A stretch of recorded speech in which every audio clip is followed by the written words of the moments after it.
Bismillahirrahmanirrahim. Alhamdulillahi rabbil alamin.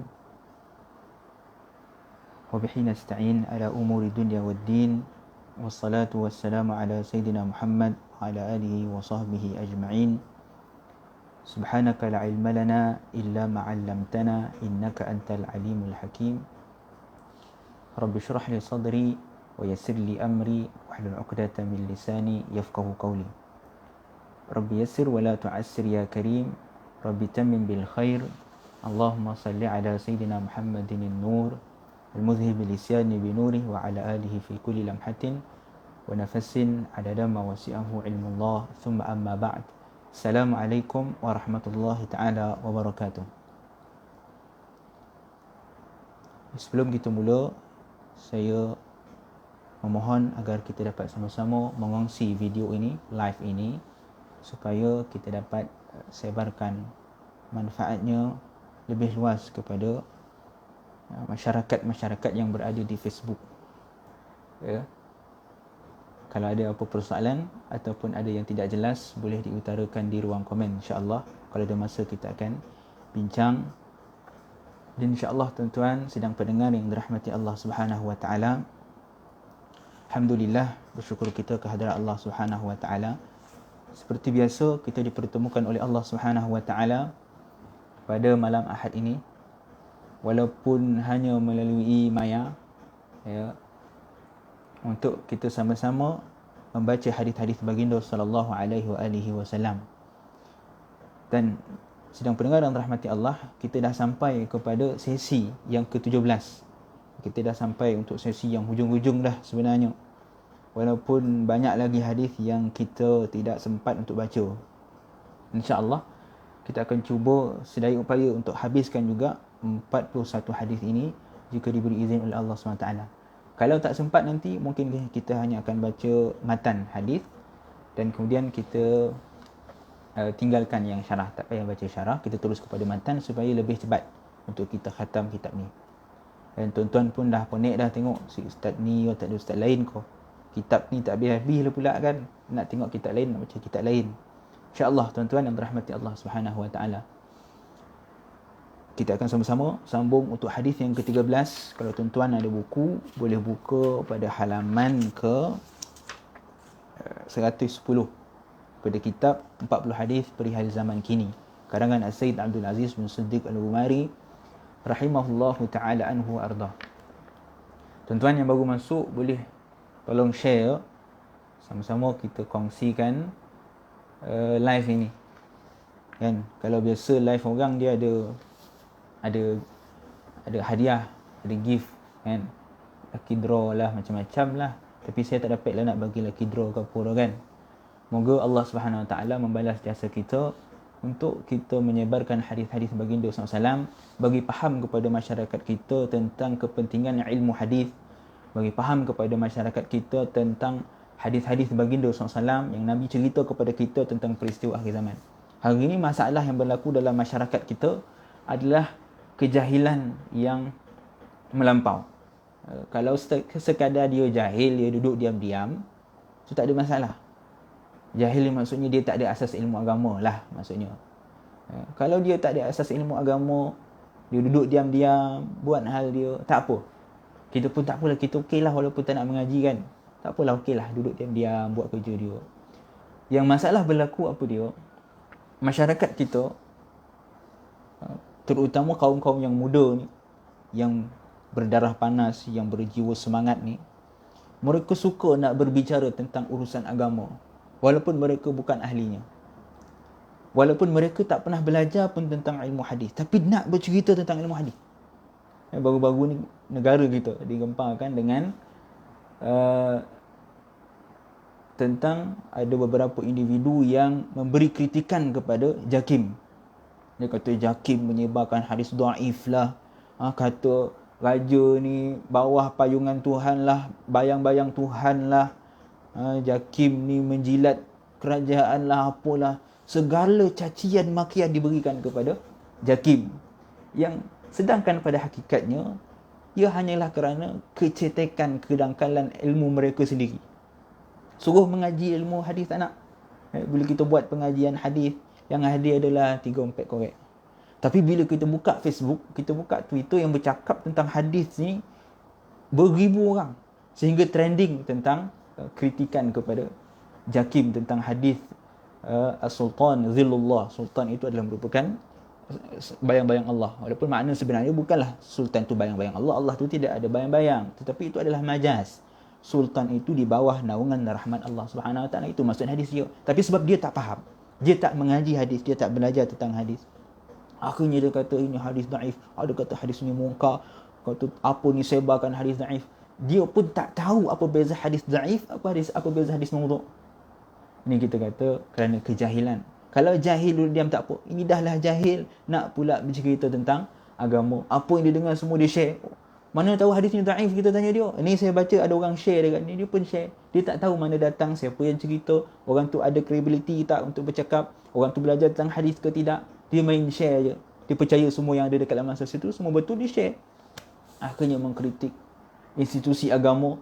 Bahkan lebih malang lagi, bila orang Islam sendiri mengkritik institusi agama, akhirnya orang yang bukan Islam, akhirnya golongan liberal mengambil kesempatan, merendahkan, menjatuhkan institusi agama. Sebab apa? Orang Islam sendiri yang buat. Tiba-tiba orang bukan Islam cerita tentang hadis daif. Dia pun nak tahu tentang apa dia hadis daif. Bila orang duk cerita tentang hadis daif kan, tiba-tiba orang Islam pun nak, dia pun bantai Jakim. Dia tak ada kena mengena, tiba-tiba nak bantai Jakim. Ini musibah. Bila kejahilan itu berleluasa dalam kalangan masyarakat kita. Oleh itu kita kena mengaji, kita kena ajak kawan-kawan kita, ajak ahli keluarga kita untuk belajar ilmu, belajar tentang asas agama sebelum kita bercakap, supaya kita tidak bercakap macam tin kosong. Tin kosong bila dikotuk bunyi kembing kuat, tapi dalamnya kosong. Orang tengok pun orang tahu dia ni merapu, dah cakap apa-apa kan. Baik, tuan-tuan yang dirahmati Allah SWT, cukup untuk kita membebel. Itu mukadimah ada tu tuan-tuan ya. Kita terus masuk kepada hadis kita. Hadis yang ke-13. Setelah kita bincang hadis yang ke-12 tentang manusia itu akan diubah oleh Allah Subhanahu Wa Taala menjadi kera dan khinzir. Dan kita juga dah bincang apakah sebab Allah SWT ubah manusia tersebut daripada hidung yang elok, daripada mata yang cantik, daripada mulut ada tangan, tiba-tiba Allah ubah menjadi kera dan khinzir. Apa sebab? Kerana mereka itu memain alat muzik. Ittakhadul ma'azifa, menggunakan alat muzik. Waddufufa, dan mereka juga memain gendang. Dan mereka mengambil ataupun memanggil penari-penari wanita. Dan kita dah bincang apakah hukum bermain alat muzik. Kerana kalaulah kita nak kata bahawa dengan semata-mata main alat muzik ataupun gendang itu akan dihukum oleh Allah Subhanahu Wa Taala dengan diubah bentuknya menjadi kera dan khinzir, maka ini bertentangan dengan hadis-hadis baginda SAW yang lain. Bahkan Nabi SAW sendiri memerintahkan, menganjurkan kepada umatnya untuk memukul gendang. Wadribu dufufa, kata Nabi SAW, maka pukullah gendang dalam majlis perkahwinan supaya majlis perkahwinan itu menjadi lebih meriah. Maka ini anjuran baginda SAW. Dan ini jelas bertentangan kalau kita nak memahami dengan literal hadis ini dengan mengatakan bahawa muzik dan gendang itu haram. Oleh itu para ulama mengatakan bahawa asbab utama seseorang itu diubah oleh Allah Subhanahu Wa Taala menjadi kera dan khinzir adalah kerana dia memanggil wanita untuk menari dalam majlis yang ada padanya gendang dan muzik. Maka pengharaman penggunaan alat muzik pada ketika itu bukanlah kerana alat muzik itu, tetapi kerana adanya sumber ataupun adanya elemen haram di dalam majlis tersebut, iaitu wanita yang menari. Baik. Hadis yang ke-13, halaman ke-110. Bismillahirrahmanirrahim. Qala al-muallif wa nafa'ana bihi bi 'ulumihi fi darain amin. Bismillahirrahmanirrahim. An Ali alaihi salam qala Rasulullah sallallahu alaihi wasallam, ya Ali, kaifa anta idza zahida an-nasu fil akhirah wa raghabu fid dunya wa akalu at-turatha akalan lamma wa ahabbul mala hubban jamma wattakhadhu dinallahi dakhlan wa malallahi dawla qultu atrukuhum wa makhtaruhu wa akhtaru Allah wa rasulahu wad daral akhirah wa asbiru ala masa'ibid dunya hatta alhaqa bika insyaallah qala sadaqta Allahumma fa'al bihi dhalik. Rawahu Tsaqafi fil 40 bi sanad fihi dha'f. Maksud dia daripada Sayyidina Ali alaihi salam, beliau berkata, daripada Sayyidina Ali alaihi salam. Ada orang kata ustaz ni ustaz Syiah. Apalah dia letak alaihi salam ni? Sayyidina Ali ni bukan Nabi. Dia nak kata Sayyidina Ali ni Nabi ke ustaz ni? Ni Syiah lah ni. Ni bila ada orang yang dia mengaji tak habis, kita kata mengaji sekorek-sekorek, bila dia tengok bondo yang lain sikit, dia akan tuduh orang tu macam-macam. Oh, ini Syiah ni, ini Wahabi ni, ini Mu'tazilah ni, ini sesat ni. Sebab apa? Kerana kejahilan dan kedangkalan ilmu dia sendiri sebenarnya, bukan ilmu orang lain. Dia sendiri yang tak faham, yang tak luas membacanya. Sebab tu pepatah Arab kata, man kathurat tila'uhu qalla'tiraduhu. Siapa yang banyak dia mengaji, kurang dia menentang orang, kurang dia menyanggah orang, menyalahkan orang lain. Itu kalau kita perhatikan dalam masyarakat kita lah kan, di kalangan ustaz-ustaz sendiri lah kan, biasanya kalau kita tengok ustaz yang bersemangat, habis semua nak dikritik ini sesat, ini tak betul, ini semua salah, ini habis semua dikritik ini haram, ini bid'ah, ini apa. Ini biasanya orang-orang muda yang baru nak kenal tentang bidang dakwah, yang baru nak kenal tentang bidang ilmu, yang membaca pun belum banyak lagi, pengalaman pun tak banyak lagi, kurang i'tila', kurang dia membaca tentang penulisan-penulisan ulama'. Akhirnya dia akan menyalahkan orang. Ini tak betul, ini tak betul. Sebab tu orang yang banyak dia ittila', banyak dia membaca, qalla'tiraduhu, kurang dia akan menyalahkan orang lain. Okey, kenapa dalam terjemahan ini saya letakkan Sayyidina Ali sebagai alaihi salam? Kerana laqab ini ataupun gelaran ini memang wujud daripada kitab asal, kitab Al-Arba'in Al-Aziziyah karangan Sayyid Abdul Aziz bin Siddiq Al-Ghumari. Dan secara amanah ilmiahnya saya kena letak juga alaihi salam. Tak boleh saya ubah kepada radhiyallahu ta'ala anhu. Jadi saya letak alaihi salam. Apakah dalil meletakkan alaihi salam? Bukankah alaihi salam ini digunakan untuk para nabi? Maka orang pertama yang menggunakan alaihi salam ini adalah Al-Imam Al-Bukhari di dalam sahihnya. Jadi kalau kita nak tuduh penggunaan Ali alaihi salam ini sebagai Syiah, maka kita kena tuduh Imam Bukhari dulu, orang pertama kita kena tuduh sebagai Syiah. Oleh itu, menggelarkan Sayyidina Ali sebagai alaihi salam itu bukanlah amalan ataupun bukanlah menunjukkan bahawa seseorang itu sebagai seorang Syiah, tetapi mengambil apa yang dibawa oleh Al-Imam Al-Bukhari sendiri.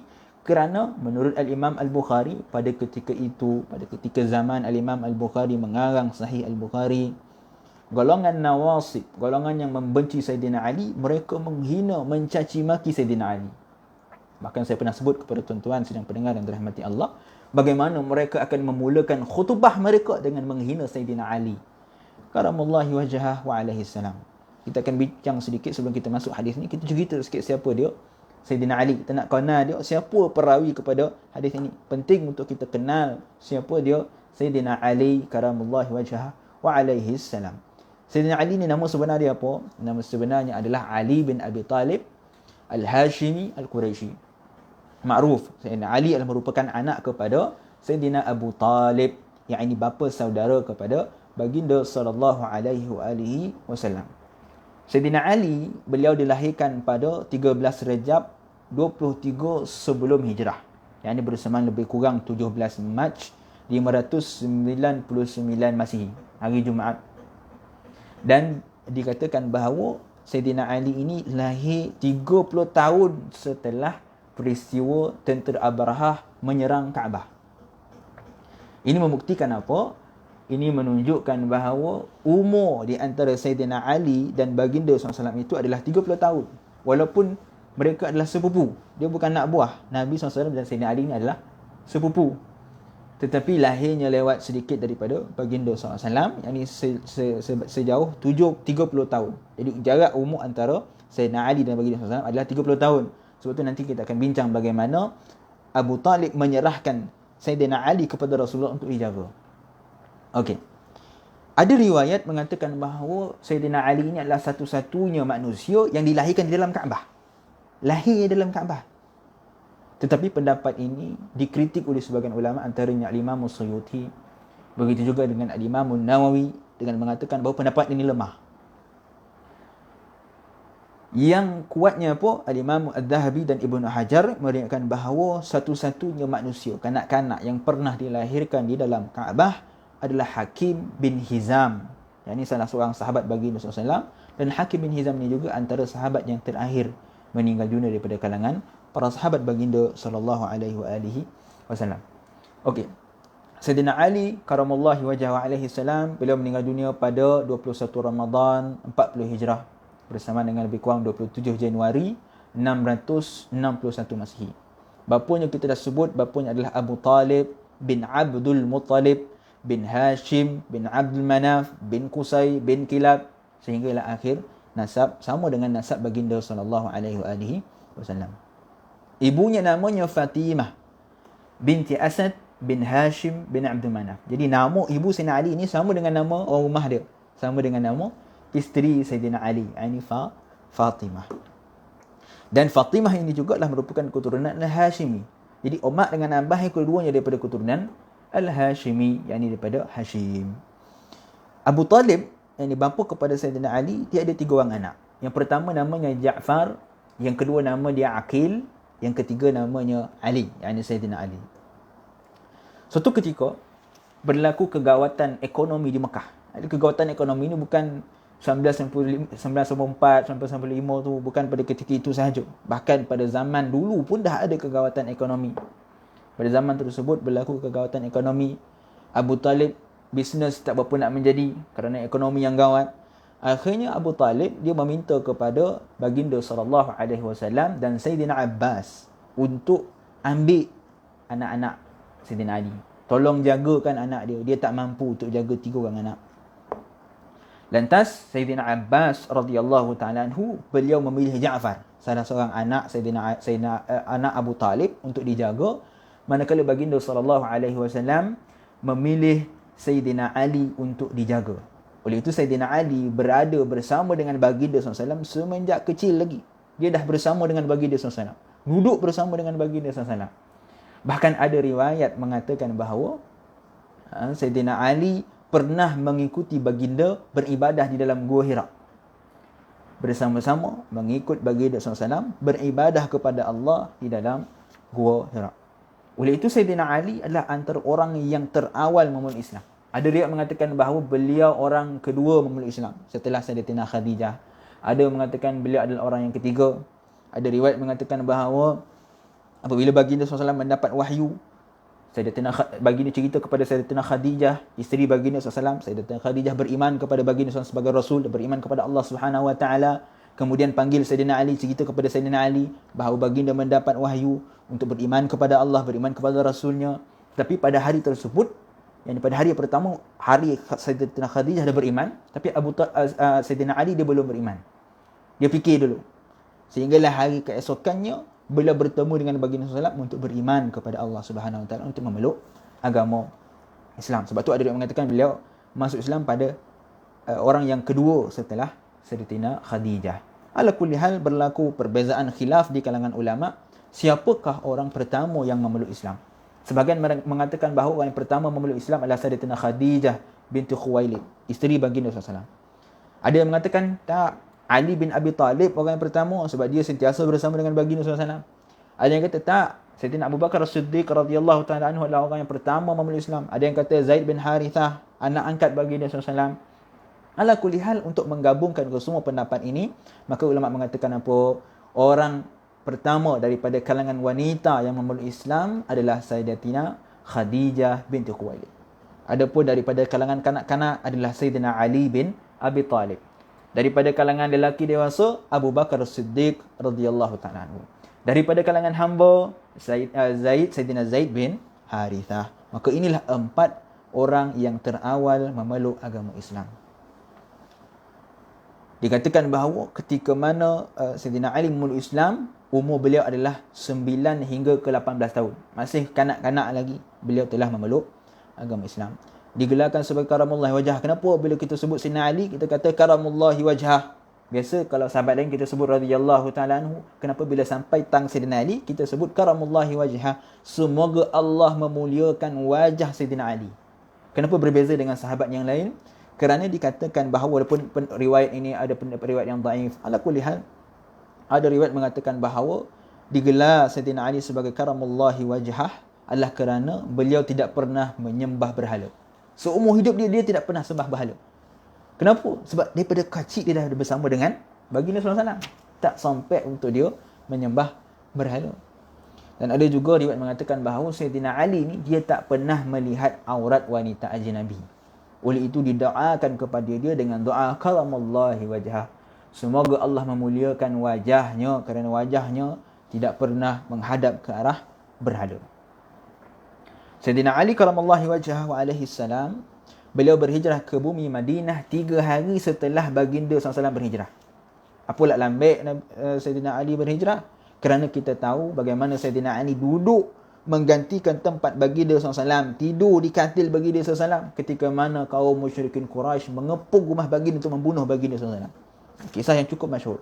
Jadi Sayyidina Ali dia duduk tempat baginda SAW, dan inilah bukti kecintaan yang cukup tinggi Sayyidina Ali. Pengorbanan yang besar Sayyidina Ali lakukan, mengorbankan dirinya untuk baginda SAW. Letak nyawanya, dia tak kira kalau orang bunuh dia, tak apalah. Yang penting Nabi Muhammad selamat. Lalu dia baring di katil baginda SAW, dan baginda pun keluar bersama dengan Abu Bakar untuk berhijrah ke bumi Madinah. 3 hari setelah tu, bila orang musyrikin Quraisy dah masuk rumah Nabi SAW, pecahkan rumah Nabi SAW, masuk, buka, tengok Sayyidina Ali tak jadi bunuh. Mereka pun keluar mengejar Nabi SAW. Lepas daripada 3 hari, barulah Sayyidina Ali berhijrah ke bumi Madinah. Lebih kurang ada riwayat mengatakan umurnya 22 tahun, ada mengatakan tak sampai pun 22 tahun. Jadi bila Sayyidina Ali sampai je di bumi Madinah, baginda SAW mempersaudarakan Sayyidina Ali dengan diri baginda SAW sendiri. Adapun sahabat yang lain daripada kalangan muhajirin, Nabi akan persaudarakan dengan kalangan Ansar. Tetapi keistimewaan yang diberikan oleh baginda SAW kepada Sayyidina Ali, bila Sayyidina Ali sampai, Nabi SAW mempersaudarakan dirinya sendiri dengan Sayyidina Ali karamullahi wajhah, dan kata Nabi SAW, anta akhi fid dunya wal akhirah. Wahai Ali, engkau adalah merupakan saudaraku di dunia dan di akhirat. Maka ini antara hadis menunjukkan kedudukan kemuliaan Sayyidina Ali alaihi salam wa karamullahi wajhah.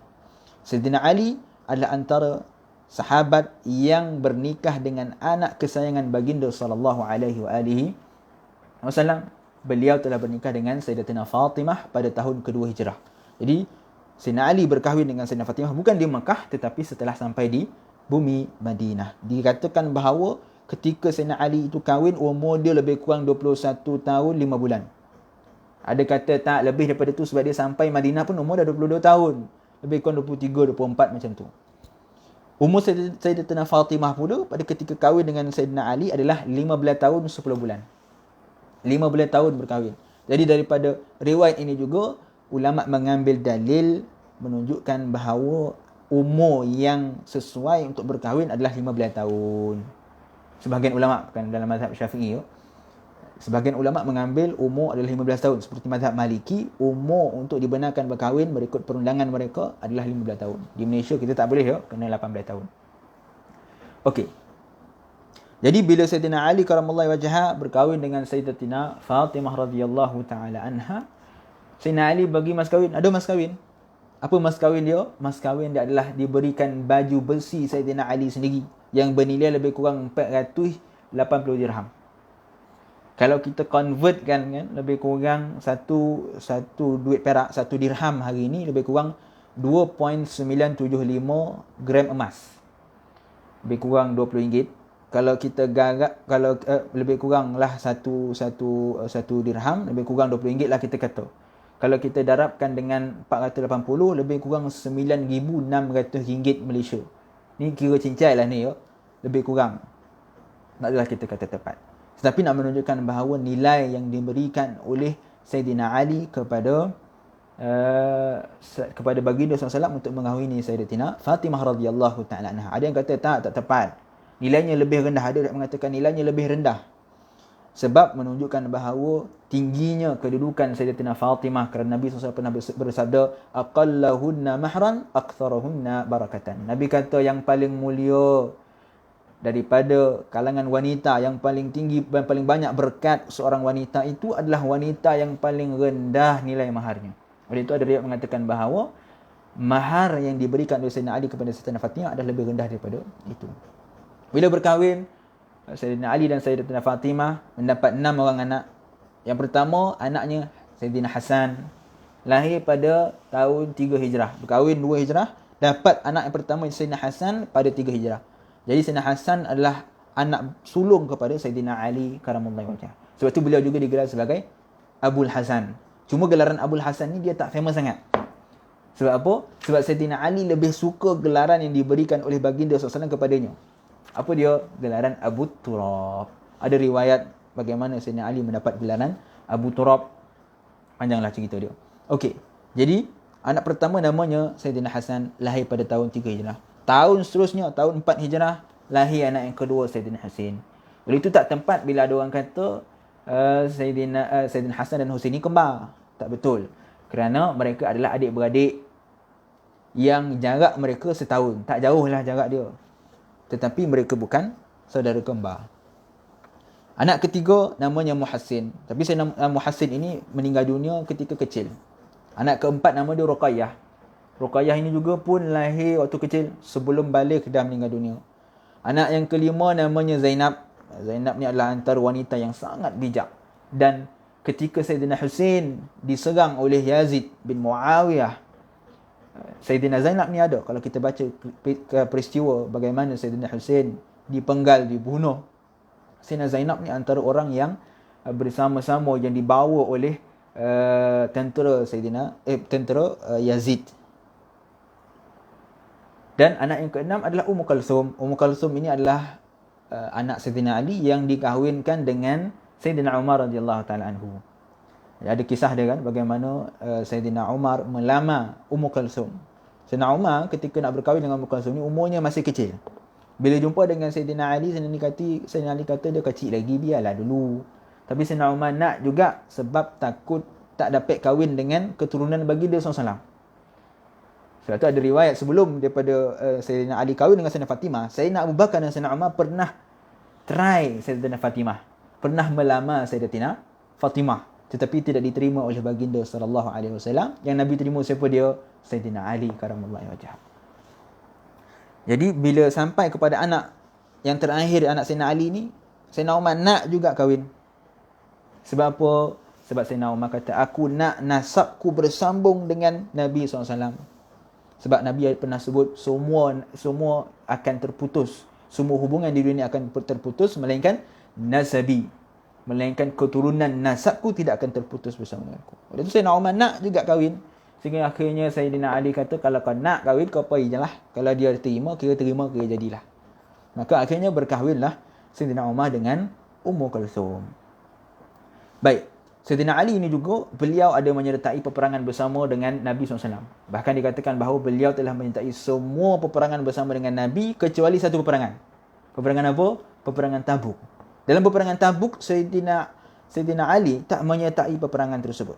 Nabi tak bagi. Nabi tak izinkan dia untuk menyertai peperangan Tabuk. Sayyidina Ali ni adalah seorang perwira bagi Rasulullah SAW. Orang yang cukup hebat, cukup handal dalam berperang. Sehingga kan dalam peperangan Badar, Nabi hantar 4 orang satria bagi Rasulullah SAW untuk lawan di tengah-tengah tentera. Antaranya siapa dia? Sayyidina Ali. Dan Sayyidina Ali dalam peperangan Badar, dia telah membunuh wakil daripada musyrikin Quraisy iaitu Walid bin Atbah. Dan dalam peperangan Badar juga, Sayyidina Ali seorang, dia telah membunuh hampir 20 orang musyrikin Quraisy. Banyaknya orang yang dibunuh Sayyidina Ali. Menunjukkan hebatnya Sayyidina Ali. Dalam peperangan Badar, kaum musyrikin Quraisy yang meninggal dunia adalah lebih kurang 70 orang. 20 daripada 70 itu dibunuh oleh Sayyidina Ali. Menunjukkan hebatnya Sayyidina Ali. Tapi dalam peperangan Tabuk, Nabi tak izinkan dia untuk berperang. Sayyidina Ali tak puas hati. Kata, wahai Rasulullah, apalah dia tak dapat pergi perang, orang lain semua dapat pergi perang, apalah dia tak dapat. Nabi kata apa? Wahai Ali, kau tinggal di bumi Madinah untuk apa? Untuk kau mengawal, menjaga kanak-kanak dan wanita di bumi Madinah ni. Aku percayakan kau je yang boleh jaga mereka kerana kehamdalan engkau, kehebatan engkau. Dan Nabi pujuk Sayyidina Ali dengan mengatakan apa? Anta minni bimanzilati Harun min Musa illa annahu la nabiyya ba'di. Nabi nak pujuk Sayyidina Ali, kata apa? Nabi kata, hey Sayyidina Ali, engkau dengan aku ni seumpama Nabi Harun dengan Nabi Musa. Kan peristiwa Nabi Musa ketika mana pergi berkhalwah. berkhalwah, Sayyidina Musa meminta Sayyidina Harun untuk jaga kaum dia, yang nanti akhirnya kaum dia menyembah berhala dan sebagainya, panjang cerita. Tapi nak menunjukkan bahawa Harun ini adalah merupakan pembantu kepada Sayyidina Musa.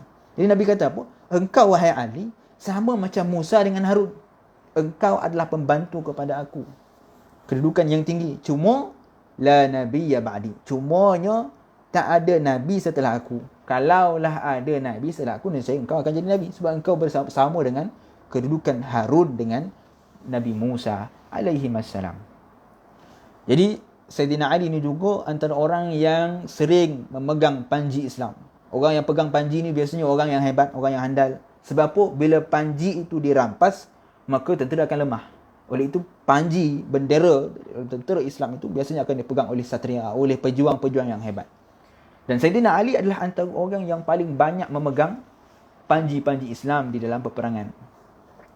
Dan ada riwayat daripada Sayyidina Sahl bin Sa'ad radhiyallahu ta'ala anhu, bahawa Nabi SAW dalam peperangan Khaybar, Nabi bersabda, la'utiyanna ar-rayata gadan rajulan yuhibbullaha wa rasulahu wa yuhibbuhu Allah wa rasuluhu yaftahu Allah ala yadihi. Nabi kata apa dalam peperangan Khaybar? Nabi kata, sebelum sehari peperangan Khaybar, Nabi kata, aku akan berikan bendera ini, panji ini kepada seorang lelaki yang dia cinta kepada Allah dan Rasulnya, dan Allah dan Rasulnya cinta kepadanya. Ini jaminan yang besar diberikan oleh baginda SAW, kriteria yang cukup besar diberikan oleh baginda SAW kepada sahabat. Sehingga sahabat malam tu tak tenteram bila nak tunggu siapa yang Nabi nak bagi kan bendera ni, siapa yang pegang panji Islam esok ni, kerana dia mendapat kedudukan yang tinggi di sisi Allah dan Rasulnya. Nabi bagi tahu yang Allah cintakan kepada dia, jaminan daripada baginda SAW yang Allah dan Rasul cinta kepadanya. Semua tak sabar-sabar, berdebar nak tunggu siapa yang dapat esok. Sehinggalah akhirnya bila esok hari, Nabi tanya, Aina Ali? Mana Sayyidina Ali? Dan Nabi berikan bendera itu kepada Sayyidina Ali alaihi salam. Kita dah sebut Sayyidina Ali antara orang yang hebat, orang yang cukup kuat. Dalam peperangan Badar bunuh 20 orang. Dalam peperangan Uhud juga beliau telah membunuh Talhah bin Abdul Uzza. Dalam peperangan Ahzab dia ada bunuh Amr bin Wa'di al-Amiri. Dan beberapa peperangan yang lain telah membunuh beberapa musyrikin Quraisy dan tentera musuh. Nak menunjukkan betapa hebatnya Sayyidina Ali, betapa satrianya Sayyidina Ali alaihi salam wa karamallahu wajhah. Sayyidina Ali juga antara salah seorang penulis wahyu yang dipercayai oleh baginda SAW. Beliau telah dilantik menjadi khalifah umat Islam pada tahun 35 Hijrah. Setelah Sayyidina Uthman dibunuh syahid, lalu digantikan tempatnya dengan Sayyidina Ali karamallahu wajhah. Tapi Sayyidina Ali dia jadi khalifah tak berapa lama, lebih kurang 5 tahun 3 bulan. Dan dalam ketika beliau menjadi khalifah tersebut, berlaku beberapa peperangan dalam kalangan umat Islam sendiri, iaitu peperangan yang pertama, peperangan Jamal di antara Sayyidina Ali dan Aisyah, Talhah bin Ubaidillah dan Zubair bin Awam. Dan fitnah peperangan tersebut bukanlah berlaku kerana Sayyidina Aisyah nak serang Sayyidina Ali ataupun Sayyidina Ali nak serang Sayyidina Aisyah. Tak.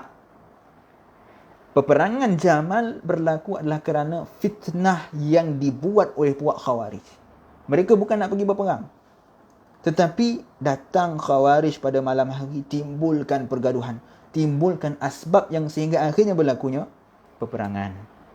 Begitu juga dalam peperangan Siffin. Kita sudah sebut tentang bagaimana peperangan Siffin, iaitu peperangan yang berlaku di antara Sayyidina Ali dan Sayyidina Muawiyah bin Abi Sufyan radhiyallahu ta'ala anhuma.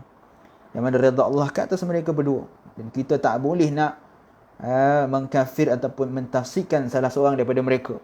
Walaupun ada riwayat Al-Imam Abu Hasan Al-Ash'ari sendiri mengatakan bahawa Sayyidina Muawiyah dalam peristiwa perang Siffin, beliau tersalah dalam ijtihad. Beliau salah. Tidak sepatutnya beliau melawan, menentang Sayyidina Ali, kerana Sayyidina Ali adalah khalifah pada ketika itu. Sebab itu kita kena faham dalam masalah khalifah. Begitu juga dengan hadis yang baru-baru ni dikeluarkan oleh Jakim. Hadis itu bukanlah dikeluarkan sekadar untuk bagi tahu, untuk membodek ataupun apa. Tetapi hadis itu nak bagi tahu kepada kita pentingnya untuk kita taat kepada pemimpin, pentingnya untuk kita taat kepada pemerintah. Bahkan kalaulah pemerintah itu zalim sekalipun, kita diperintah untuk tidak lawan kepada pemerintah itu. Dan inilah apa yang telah difatwakan oleh Syekh Said Ramadan Al-Buti di Syria. Orang tuduh dia sebagai sultan, sebagai khalifah sultan, sebagai penjilat kerajaan, macam-macam tuduhan yang diberikan kepada Syekh Said Ramadan Al-Buti Al-Syahid. Tetapi hari ni apa yang jadi? Bila orang tak nak dengar dengan fatwa dia, tak nak ikut pun apa yang diputuskan oleh Syekh Said Ramadan Al-Buti. Ketika mana penduduk Syria ingin melawan kerajaan, menjatuhkan kerajaan Bashar Assad, siapa yang menahan daripada perkara tersebut? Syekh Said Ramadan Al-Buti. Dia kata janganlah kita melawan. Tak apa, duduk diam-diam. Sebab apa? Sebab melawan kerajaan itu bukan akan menyelesaikan masalah, tetapi akan menimbulkan masalah yang lebih besar. Hari ni apa jadi dengan Syria? Hancur. Bila rakyat meruntuhkan kerajaan, akhirnya orang lain, musuh-musuh akan ambil kesempatan. Hari ni apa akan jadi kepada negara? Hancur. Sebab itu pentingnya untuk kita taat kepada pemimpin. Jadi ada pendapat daripada Imam Abu Hasan Al-Asy'ari sendiri dalam kitab Maqalat mengatakan bahawa Imam Abu Hasan Al-Asy'ari sendiri mengatakan bahawa Sayyidina Muawiyah tersalah dalam ijtihad. Tetapi beliau berijtihad. Nabi SAW sebut apa? Sekiranya seorang itu ijtahada fa akhta'a falahu ajrun wahid. Kalau seorang itu berijtihad dan dia tersalah, maka baginya satu ganjaran pahala. Tetapi dia tersalahlah dalam ijtihad, tapi dia tidak dapat pahala kerana dia berijtihad dalam masalah tersebut. Dan kita tidak boleh mentafsir atau mengkafirkan Sayyidina Muawiyah kerana dia adalah sahabat baginda sallallahu alaihi wasallam. Okey. Terdapat banyak sekali hadis berkenaan dengan kemuliaan Sayyidina Ali, walaupun banyak riwayat tentang kemuliaan Sayyidina Ali ini cuba dinafikan oleh sebilangan daripada golongan nawasib. Cuba untuk diselewengkan, cuba untuk mengatakan bahawa hadisnya adalah palsu ataupun lemah. Dan beberapa hadis yang menjadi kontroversi, antaranya hadis At-Tayr. Ada satu hadis nama dia hadis At-Tayr. Hadis At-Tayr ni apa? Hadis yang mana Nabi SAW bersabda, Allahumma atini bihabi khalikika ilaika ya'kulu ma'i min hadha tayr. Suatu ketika bila Nabi SAW nak makan, ada burung, seekor burung, Nabi doa sebelum nak makan, Ya Allah, datangkanlah kepadaku makhluk yang paling engkau cintai untuk makan bersama dengan aku. Lalu datang Sayyidina Ali, makan bersama dengan baginda SAW. Maka kata Sayyidina Ali adalah merupakan orang yang paling dicintai oleh Allah Subhanahu wa Ta'ala. Sebahagian perawi tidak menerima, mengatakan bahawa hadis ini dhaif. Bahkan ada yang mengatakan hadis ini adalah palsu kerana menunjukkan bahawa seolah-olah nak mengatakan Sayyidina Ali lebih mulia daripada baginda SAW. Sedangkan maksud daripada hadis ini tidak difahami seperti itu. Bukanlah maksud bila Nabi doa untuk datangkan makhluk yang paling dicintai oleh Allah, menunjukkan bahawa Sayyidina Ali lebih dicintai oleh Allah berbanding baginda SAW. Hasya lillah. Sudah pasti Nabi SAW adalah makhluk yang paling dicintai oleh Allah Subhanahu wa Ta'ala. Tapi nak menunjukkan bahawa antara makhluk selepas baginda SAW yang dicintai oleh Allah SWT adalah Sayyidina Ali. Oleh itu ada sebilangan ulama hadis yang cuba mempertahankan hadis ini, seperti Abu Tahir Muhammad bin Ahmad bin Hamadan, anak murid kepada Al-Hakim, mengarang sebuah risalah yang bernama Risalatul Tayr, mempertahankan hadis ini. Begitu juga Imam Az-Zahabi, beliau menyebutkan dalam kitab Tazkiratul Huffaz dalam membincangkan tentang riwayat sanad hadis At-Tayr. Begitu juga di sana ada hadis muwalat, yang mana Nabi SAW bersabda, Man kuntu maulahu fa'aliyu maulah. Nabi kata, siapa yang aku menjadi ketua pemimpinnya, maka Ali adalah ketua baginya. Menunjukkan bahawa satu kedudukan yang tinggi yang diberikan oleh baginda SAW kepada Sayyidina Ali. Hadis ini juga menjadi pertikaian di kalangan ulama hadis, tetapi dijawab oleh Al-Hafiz Abul Abbas bin Uqdah yang meninggal dunia pada tahun 332 Hijrah.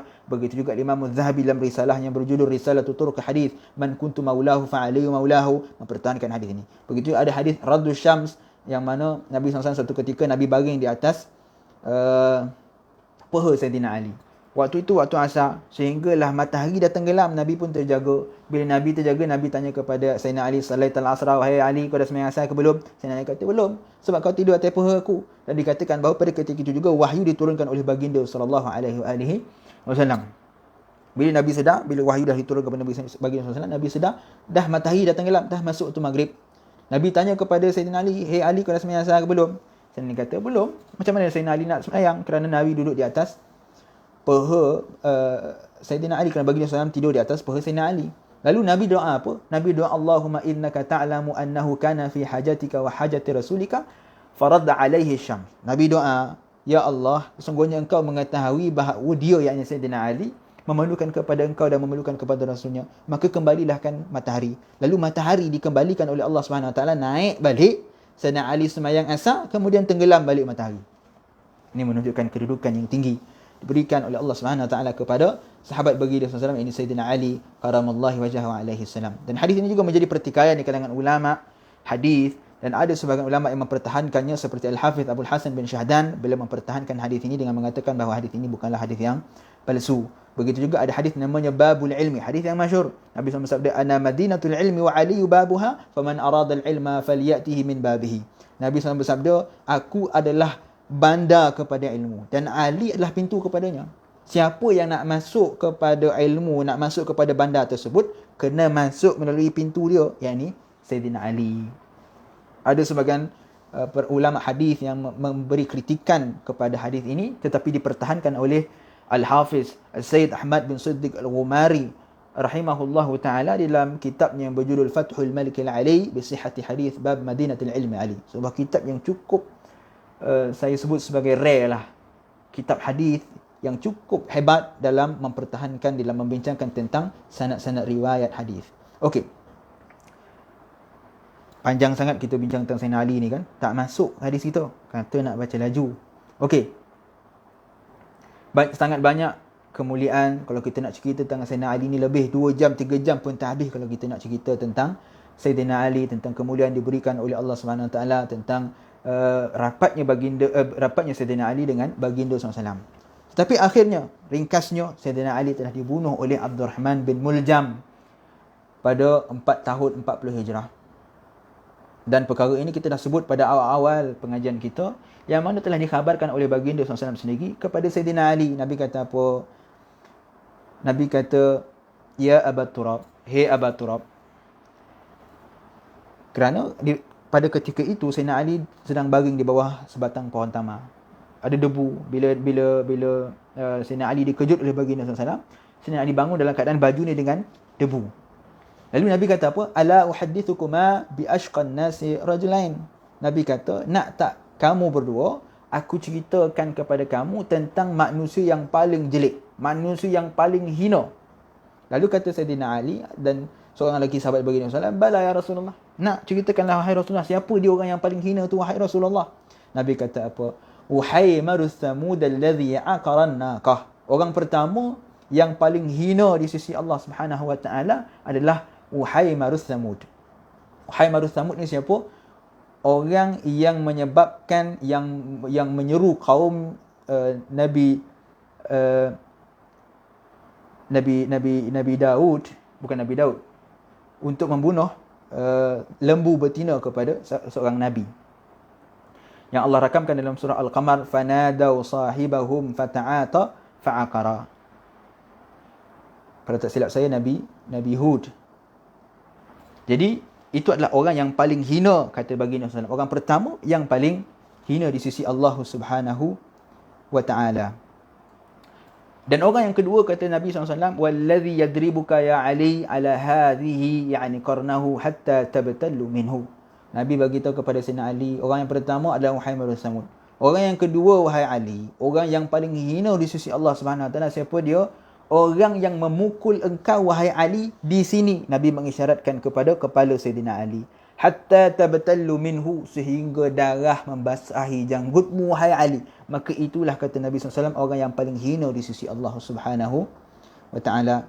Jadi Sayyidina Ali telah dibunuh oleh Abdurrahman bin Muljam, seorang Khawarij yang merupakan hafizul Quran, penghafal Quran. Bahkan beliau pernah diminta oleh Sayyidina Umar untuk pergi mengajar Quran, menunjukkan betapa hebatnya beliau di dalam Al-Quran. Seorang yang faqih, yang alim, berilmu. Tetapi beliau telah membunuh orang yang paling dicintai oleh baginda SAW. Orang yang sering bersama dengan baginda SAW. Orang yang mempunyai kedudukan yang tinggi di sisi Allah Subhanahu wa ta'ala. Sebab apa? Kerana kesalahfahaman terhadap nas Al-Quran. Bahkan dikatakan bahawa Abdurrahman bin Muljam ni, ketika mana dia nak bunuh Sayyidina Ali, dia baca Quran. Dia bukan baca Bible, dia tak baca mengarut-ngarut. Dia baca Quran. Dia kata apa? "Wa minan nasi man yashri nafsahu ibtigha'a mardatillah." sambil dia bunuh Sayyidina Ali, dia baca Quran. Berulang kali dia kata, dan daripada kalangan manusia itu yang menjual dirinya untuk mendapat redha Allah. Maksudnya apa? Dia bunuh Sayyidina Ali itu kononnya untuk mendapat redha Allah Subhanahu wa taala. Maka ada seorang mufti daripada kalangan Khawarij, nama dia Imran bin Hittan. Dia bila mana Abdul Rahman bin Muljam telah membunuh Sayyidina Ali alaihi salam, dia lantunkan satu syair. Dia kata apa? Ya darbatan min taqi man arada biha illa liyablugha min dhil arshi ridwana. Ini golongan Khawarij. Seorang mufti daripada kalangan Khawarij, bila dia tahu Abdul Rahman bin Muljam telah berjaya membunuh Sayyidina Ali. Sayyidina Ali ni dibunuh dengan pukulan curi. Dia bukan dibunuh depan-depan. Kerana kalau dia dibunuh depan-depan, belum tentu Abdul Rahman bin Muljam mampu untuk membunuh Sayyidina Ali. Sayyidina Ali dibunuh ketika salat subuh. Ditetak di kepalanya. Bila dapat berita kepada mufti Khawarij ni, Imran bin Hittan ni, bila dia dengar Sayyidina Ali telah berjaya dibunuh oleh Abdul Rahman bin Muljam, dia kata apa? Ya darbatan min taqi man arada biha. Pukulan yang telah daripada taqiyu, daripada orang yang bertakwa. Dia mengatakan Abdul Rahman bin Muljam ni orang yang bertakwa. Ma arada biha illa liyablugha min dhil arshi ridwana. Taklah dia membuat perkara tersebut, yang membunuh Sayyidina Ali, melainkan untuk mendapat redha Allah Subhanahu wa taala. Ini dahsyatnya golongan Khawarij, bunuh orang nak dapat redha Allah. Bayangkan betapa dahsyatnya pemahaman seperti ini. Dan syair ini dijawab oleh ramai di kalangan ulama, antaranya Bakr bin Hamad At-Taharti, seorang ulama daripada Jazair. Taharti ni kawasan Madinah Qadimah yang berada di Jazair. Dia kata apa? Dia jawab balik syair yang dilantunkan oleh Imran bin Hittan tadi. Dia kata apa? Kulli bin Muljam wal aqdaru ghalibatun hadamta wailaka lil Islam arkana. Katakanlah kepada Ibnu Muljam, ini Abdul Rahman bin Muljam, aqdar, yang ini ketentuan Allah SWT akan membalasinya. Hadamta wailaka lil Islam, engkau telah meruntuhkan, telah memusnahkan rukun Islam. Qatalta afdala man yamshi ala qadami, kau telah membunuh manusia yang paling afdal, yang berjalan dengan kakinya. Wa awwalan nasi islaman wa imana, orang pertama yang memeluk Islam dan beriman kepada baginda SAW, kepada Allah. Dan panjanglah bait syair yang dijawab oleh Bakr bin Hamad At-Taharti kepada syair yang dilantunkan oleh Imran bin Hittan, yang merupakan salah seorang daripada mufti daripada golongan Khawarij. Dan dalam peristiwa pembunuhan Sayyidina Ali ini juga, bukanlah Sayyidina Ali sesatunya manusia yang ingin dibunuh pada ketika itu. Khawarij ni ketika sebelum peristiwa pembunuhan Sayyidina Ali, mereka dah berpakat 3 orang. Yang pertama Abdul Rahman bin Muljam, yang kedua Amr bin Bakar At-Tamimi, yang kedua Al-Hajjaj At-Tamimi yang digelar sebagai Al-Buraq. Mereka bertiga berkumpul, berpakat untuk membunuh 3 sahabat baginda SAW. Yang pertama Sayyidina Ali, yang kedua Amr bin Al-As yang berada di Mesir, yang pada ketika itu beliau menjadi gubernur di Mesir, dan Muawiyah bin Abi Sufyan yang menjadi gubernur di Syam pada ketika itu. Mereka nak bunuh 3 orang sahabat baginda yang cukup hebat. Kenapa? Kerana mereka mengatakan bahawa 3 sahabat ini tidak berhukum dengan hukum Allah. Bayangkan, dia kata Sayyidina Ali tak berhukum dengan hukum Allah SWT. Sedangkan Nabi mengiktiraf Sayyidina Ali dengan mengatakan bahawa apa? Aqdan nasi Ali. Nabi kata manusia yang paling hebat berhukum, mengeluarkan fatwa adalah Sayyidina Ali. Ini dakwaan daripada baginda SAW, jaminan daripada baginda SAW, pengiktirafan yang tinggi daripada baginda SAW. Tiba-tiba datang kelompok Khawarij, dia kata apa? Ali tidak berhukum dengan Quran, kata dia. Maaf Ustaz, kenapa orang tu bunuh Sayyidina Ali? Ada salah faham dia dengan Sayyidina Ali ke? Jadi, sebab kenapa Abdul Rahman bin Muljam nak bunuh Sayyidina Ali, kerana mereka mengatakan bahawa Sayyidina Ali tidak menghukum dengan hukum Allah. Itu alasan mereka. Dia kata Sayyidina Ali tidak berhukum dengan Al-Quran dan As-Sunnah, lalu dibunuh Sayyidina Ali. Begitu juga Amr bin Al-As yang ingin dibunuh oleh Amr bin Bakar At-Tamimi. Cuma ketika mana Amr bin Bakar At-Tamimi, mereka ni dibunuh pada waktu yang sama. Abdul Rahman bin Muljam pergi ke Madinah untuk membunuh Sayyidina Ali. Amr bin Bakar At-Tamimi pergi ke Mesir untuk membunuh Amr bin Al-As. Al-Hajjaj At-Tamimi pergi ke Syam untuk membunuh Abu Sufyan pada hari yang sama. Tetapi ketika mana Amr bin Bakar At-Tamimi sampai di Mesir untuk membunuh Amr bin Al-As, subuh tu Amr bin Al-As tak naik jadi imam. Amr bin Al-As pada waktu itu beliau tak sihat, akhirnya dia minta untuk wakil untuk gantikan beliau menjadi imam. Dan ketika mana Amr bin Bakar At-Tamimi sampai, bila dia bunuh imam pada ketika itu, dia bunuh daripada belakang. Dia tak tahu pun siapa yang dia bunuh. Dia ingat yang jadi imam pada ketika itu adalah Amr bin Al-As, sedangkan yang dibunuh pada ketika itu bukanlah Amr bin As, tapi wakil kepada Sayyidina Amr bin As. Begitu juga dengan Sayyidina Muawiyah bin Abi Sufyan.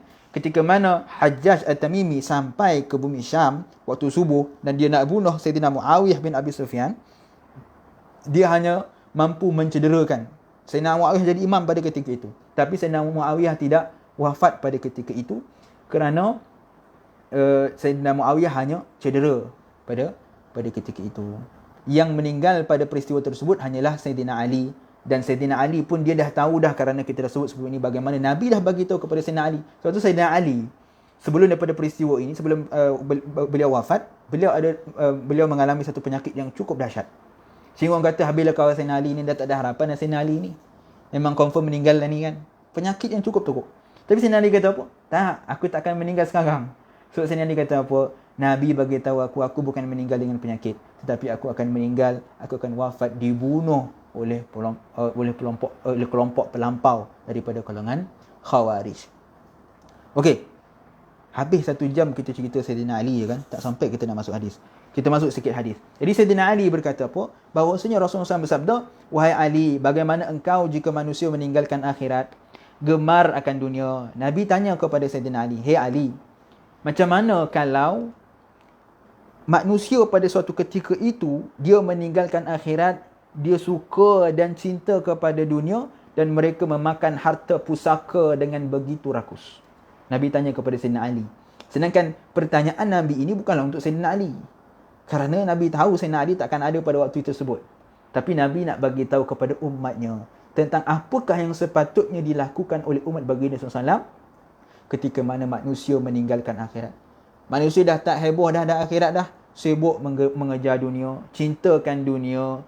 Masjid-masjid tidak dipenuhi, majlis ilmu tidak didatangi, manusia sibuk mengejar harta, mendapat kemewahan dunia, sibuk dengan pangkat dan nama, dan mereka memakan harta pusaka dengan begitu rakus tanpa membezakan sama ada harta itu halal ataupun haram, sama ada harta itu milik mereka ataupun tidak, mereka tak kira, yang penting mereka makan harta tersebut.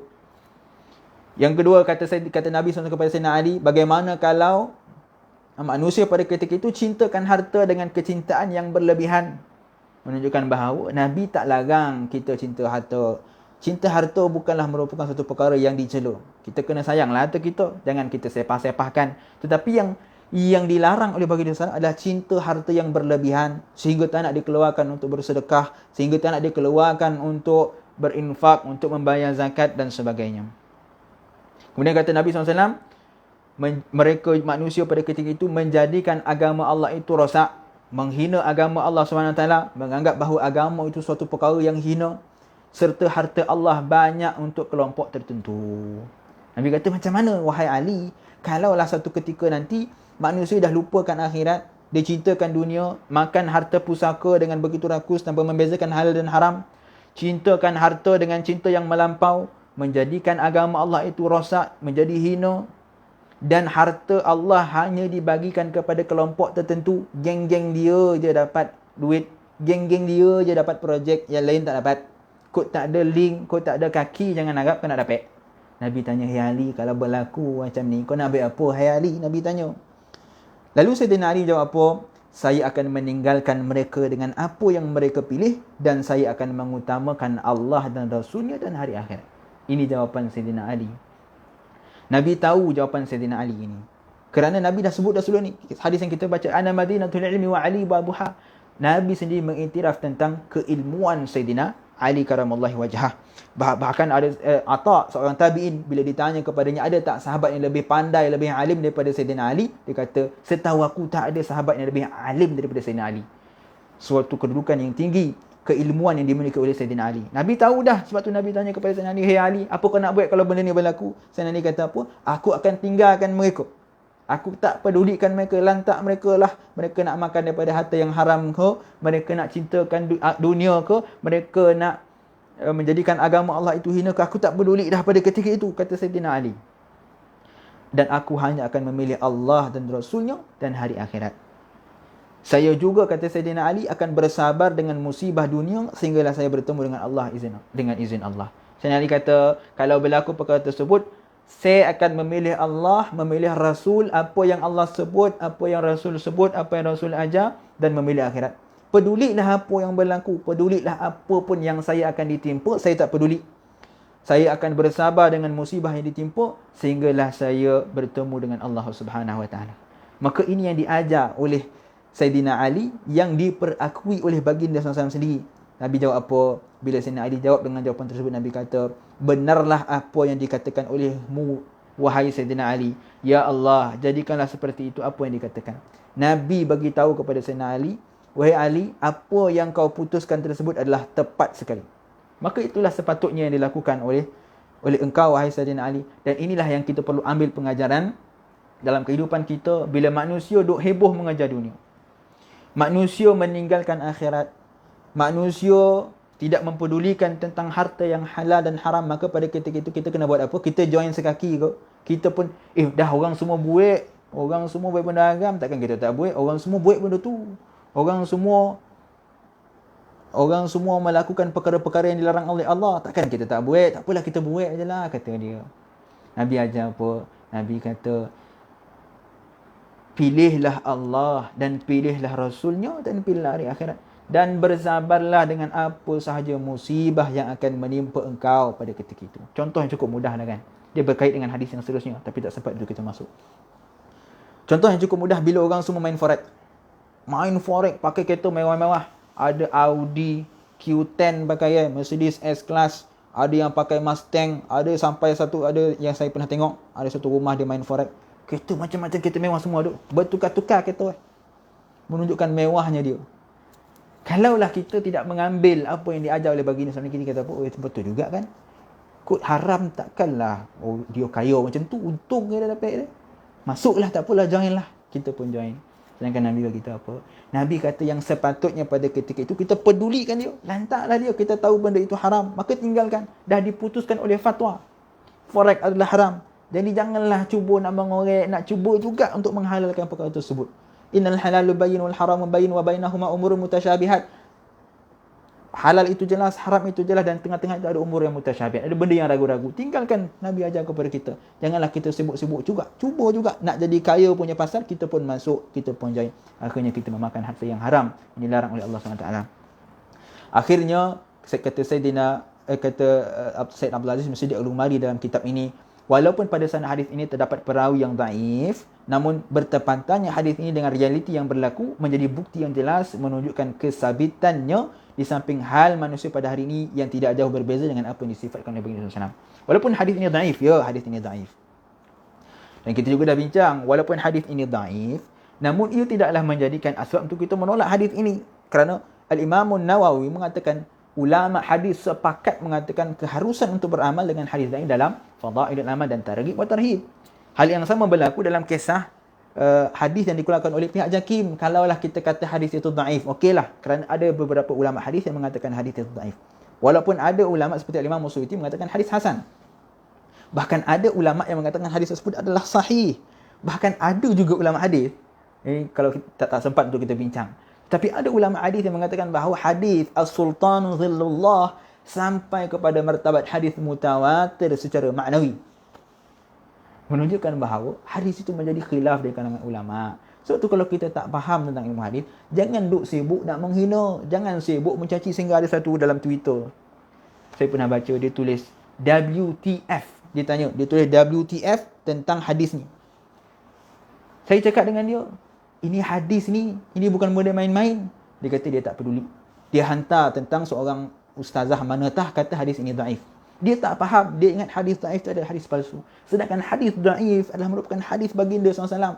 Cuma hadisnya adalah lemah. Berbeza di antara hadis yang maudhu', palsu, dan hadis yang daif. Walaupun ada sebilangan ulama hadis yang mengatakan bahawa ada dalam kalangan hadis daif itu daripadanya hadis yang maudhu'. Ala kulli hal, hadis daif adalah merupakan hadis yang lemah untuk kita mudah faham. Hadis daif adalah hadis yang lemah, tidak palsu. Sebab tu ulama membenarkan untuk kita mengamalkan hadis daif dalam Fadailul Amal dan Targhib wa Tarhib. Tak ada masalah untuk kita menggunakan hadis daif. Tak ada masalah untuk kita sebarkan hadis daif kalaulah dia berkenaan dengan Targhib wa Tarhib. Kalaulah selagi-mana hadis itu tidak bertentangan dengan nas yang qat'i, maka ia dibenarkan. Maka ini orang tak faham. Dia kata Sayyid Abdul Aziz bin Siddiq Al-Ghumari, walaupun hadis yang kita baca hari ini adalah merupakan hadis yang lemah, ya lemah. Tetapi realiti yang berlaku hari ini sebiji, maksud kita katakan, bertepatan dengan apa yang berlaku pada hari ini, seperti mana yang dikhabarkan oleh baginda dalam 1400 tahun yang dahulu, maka menunjukkan bahawa hadis ini adalah hadis yang sabit. Sebab tu digunakan istilah sabit. Dia tak gunakan istilah sahih. Ada orang salah faham. Dia kata, ada sebagian ulama, dia kata kononnya mereka menjadikan hadis itu daripada daif menjadi sahih sebab realiti yang berlaku. Itu tidak tepat.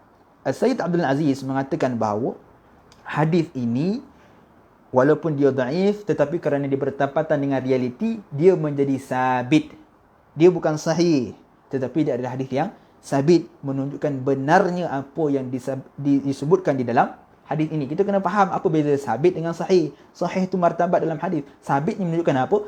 Menunjukkan bahawa ini memang kalam baginda sallallahu alaihi wasallam, dan perkara tersebut telah kita bincangkan secara panjang lebar dalam mukadimah kitab ini. Wallahu alam tuan-tuan, saya mohon maaf kerana terambil masa yang panjang.